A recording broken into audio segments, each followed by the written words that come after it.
మన దగ్గర స్లీపర్ బస్సులను పూర్తిగా నిషేధించాలని 22 నెలల్లో స్లీపర్ బస్సులు అనేవి రోడ్లపై తిరగకుండా చూడాలని administrative staff college of India Aashiqui సూచించింది.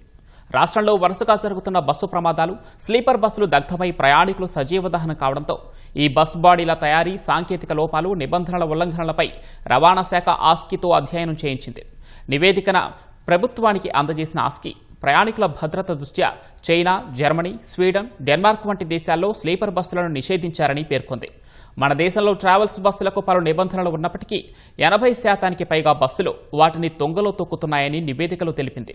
స్లీపర్ బస్సుల నిషేధంపై కేంద్ర, రాష్ట్ర ప్రభుత్వాలు నెలలోపు నోటిఫికేషన్ జారీ చేయాలని, తయారీ కంపెనీలతో చర్చించాలని సూచించింది. 2వ నెలలో కొత్త స్లీపర్ బస్సుల తయారీకి పూర్తిగా నిలిపివేసేలా చూడాలని తెలిపింది. 3వ నెల నుంచి స్లీపర్ బస్సులను సీట్ల బస్సులుగా మార్చుకునే డెడ్లైన్ను ఇవ్వాలంది. 4 నుంచి 18వ నెల వరకు స్లీపర్ బస్సులను సీట్ల బస్సులుగా మార్చుకొని నడిపేలా చేయాలని సూచించింది. 4 నుంచి 22వ నెల వరకు పొరుగు రాష్ట్రాల రవాణా శాఖలతో కలిసి అన్ని బస్సులకు ఆటోమేటెడ్ ఫిట్నెస్ టెస్టింగ్ చేయాలని నివేదికలో పేర్కొంది. 22వ నెల నుంచి స్లీపర్ బస్సులు అనేవే ఉండకూడదని తేల్చి చెప్పింది.